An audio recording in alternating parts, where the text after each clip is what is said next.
The slip of paper comes out of the cash register. Your first paycheck. 1 week, 40 hours. In 1960, you hold it in your hands, and it means something solid. That paper isn't just numbers. It's a gallon of gas for 25 cents. It's a full cart of groceries. It's a down payment on things that last. The ink is still wet, but the promise is clear. Your time was worth something real. Picture this. It's 1960. You clock in at the factory. 7 in the morning, the punch card stamp's clean. You're making about $2.65 an hour. Skilled trade? Maybe $3.50? That first hour? You've already earned a week's worth of milk, 4 loaves of bread, a whole chicken for Sunday dinner, 39 cents a pound. The smell of machine oil and fresh-cut steel. The rhythm of the line. Coffee from a metal thermos at the first break. Everyone knew what an hour meant. You didn't need a calculator to know if you could afford it. By lunch, you'd worked enough to fill the tank. 95 cents bought you 4 gallons of regular. That's not a trip to the grocery store. That's a weekend at the lake. The foreman walks the line. Clipboard in hand. He doesn't need to say much. The work speaks for itself. You check the clock. 2 hours down. You've already made enough for tonight's groceries and tomorrow's gas dot. There's something about holding a silver dollar that a screen balance just doesn't give you. In 1960, that single coin bought a movie ticket, sometimes 2 if you went to the matinee. It bought a diner breakfast with eggs, bacon, toast, and coffee. It bought a comic book, a Coke, and still gave you change. $3 an hour didn't sound like much, but 3 hours? That was a week's groceries for a small family. Ground beef, 19 cents a pound. A dozen eggs, 57 cents. Potatoes, a 10-pound bag for 39 cents. You worked with your hands, or your mind, or both. And the arithmetic made sense. Work meant progress. An honest week bought an honest life. Your grandfather didn't need a financial planner to know he could afford a house. He needed a job, a handshake, and a willingness to show up. The cashier rings it up. The register drawer opens with a bell. You hand over $3. She counts back your change. 42 cents. You walk out with 2 bags of groceries. Meat for the week. Vegetables. Bread. Butter. Milk. One morning's work paid for it all. Let's do the math together. Average working man, 1960.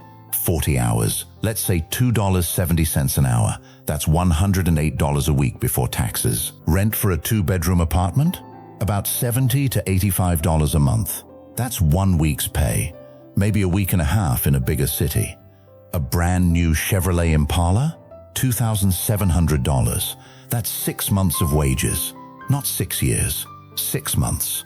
A gallon of milk, 49 cents.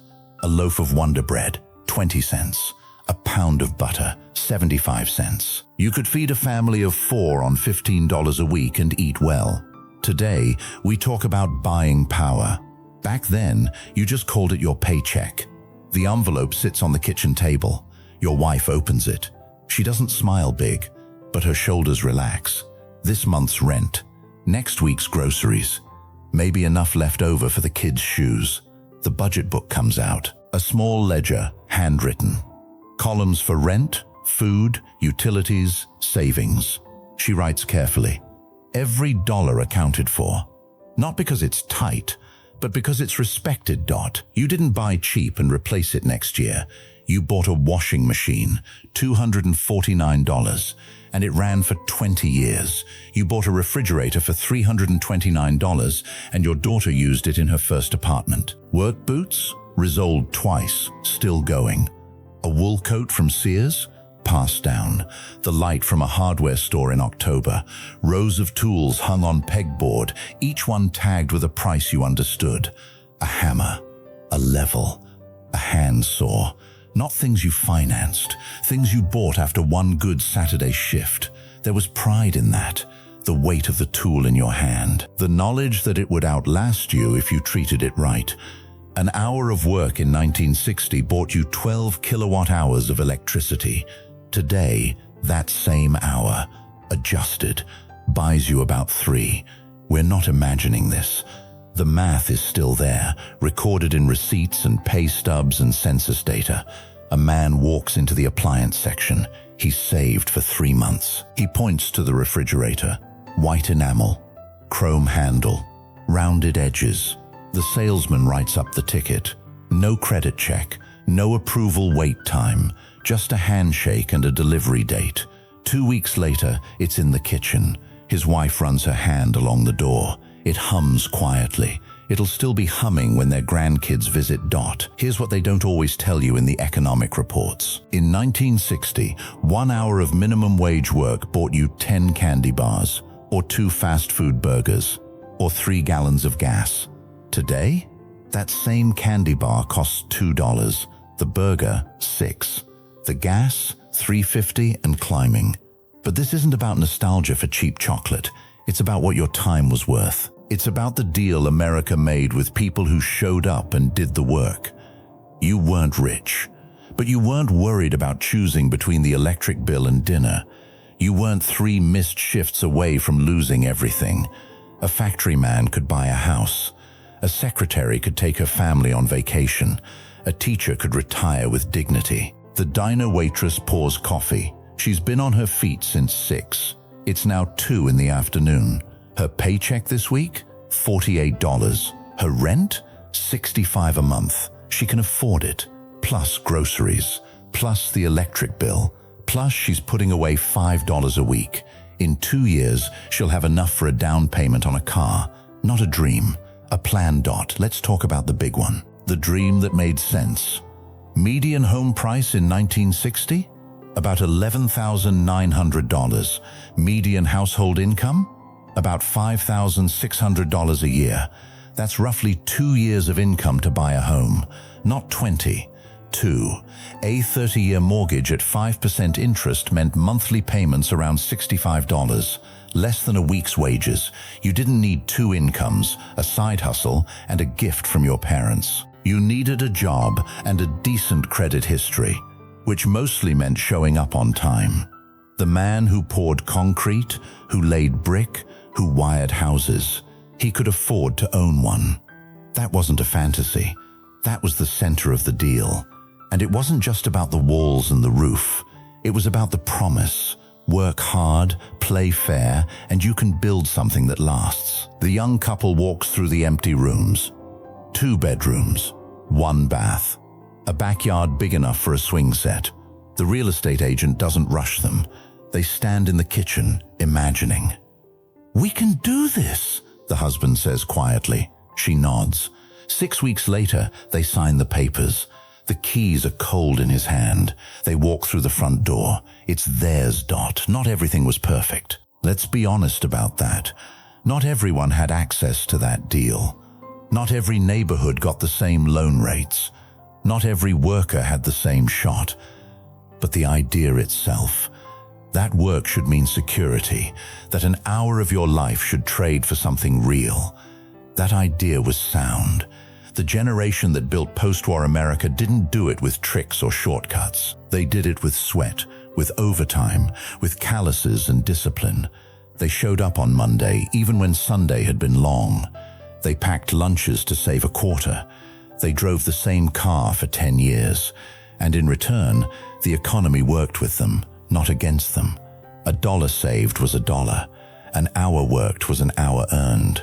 The math didn't lie. The Union Hall fills up on Thursday night. Men in work shirts. A few women from the phone company. They're not asking for much. Fair wages. Safe conditions. A pension they can count on. The vote passes. Hands go up across the room. Outside, the streetlights flicker on. They'll be back at work tomorrow. But tonight, they stood together. And it mattered. There was an unspoken agreement back then. If you were willing to work, America would meet you halfway. Maybe more than halfway. You didn't need a degree to make a living, though it helped. You didn't need connections, though they never hurt. You needed a willingness to contribute. That checkout girl at the A&P? She could afford her own apartment. The guy driving the delivery truck? He had a savings account and a plan. It wasn't about being handed anything. It was about the value of time. Your time. the hours you'd never get back. When you traded an hour of your life, you got something fair in return. A tank of gas, a Christmas ham, a down payment on tomorrow. Somewhere along the way, that equation changed. Maybe it was gradual. Maybe we didn't notice until we tried to do the math and it didn't add up anymore. A man sits at his kitchen table. It's late. The house is quiet. In front of him, this month's bills, his paycheck, a calculator. He does the math 3 times. It used to add up. He leans back, rubs his eyes. His father worked the same job, bought a house, raised 4 kids, took them to the beach every summer. 1 income, 1 honest job. He looks at the numbers again. Something changed. But here's the thing about that generation. They didn't just leave behind stories. They left behind a blueprint, work ethic, thrift, the belief that your word and your hands were worth something, that you didn't need to be flashy to be valuable, the smell of sawdust in a garage, the sound of a lawnmower on Saturday morning, the ritual of balancing the checkbook at the kitchen table.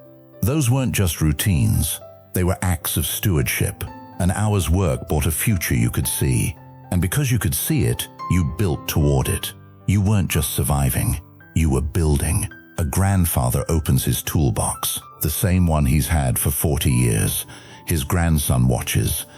"This wrench," the old man says, holding it up.